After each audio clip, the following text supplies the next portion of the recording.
Brad here with Twisted Elk Brewery. Today is the most exciting day for a hop grower, hop harvest. We're at the end of August here and just in prime time for picking.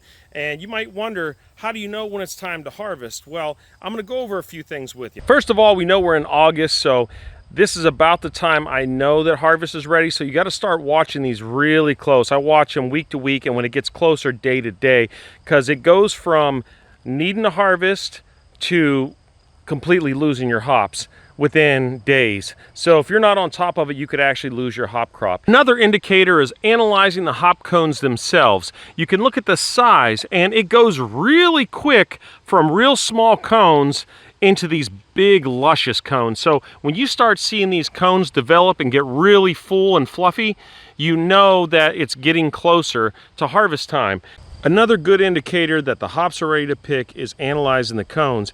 As we can check out this big cascade cone I have right here, you can start to see the brown forming on the edge of the cone. These brown tips are an indicator that they're ripe and ready for picking. Not all hop varieties ripen at the same time, and this one came a little early and I didn't catch it, and if you're not careful, you can see how they just go from brown tips to completely dried out, and they literally just fall apart when you pick them off the stem. The next thing we're going to do is open these cones up and look on the inside here, and you're gonna smell it.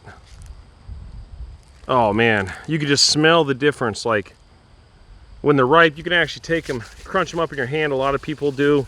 You can actually start seeing that oil. You can feel the sticky residue, the aroma that comes off of it. This cascade smells amazing. It's like this nice citrusy smell. Another indicator of the hops when they're ready to pick is a sound, believe it or not. So I'm going to hold this cone up to the microphone here. Let's see if it'll pick it up. It has like a papery sound to it.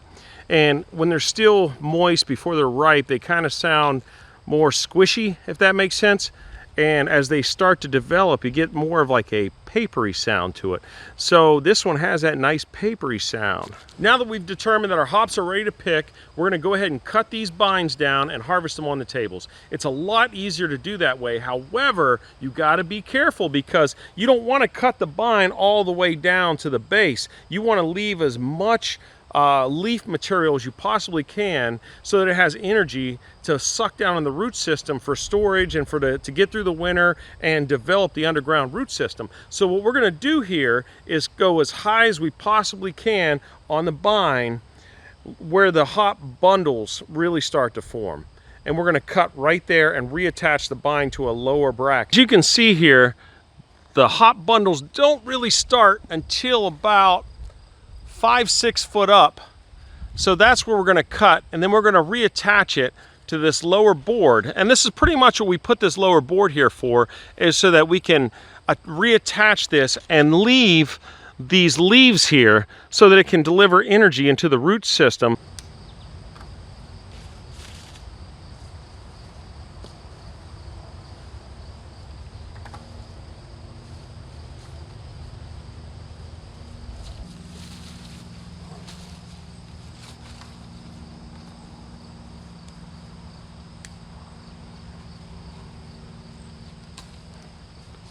This is what our hops look like after the harvest.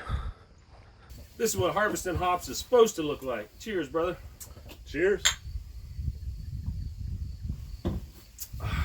Just chilling and picking.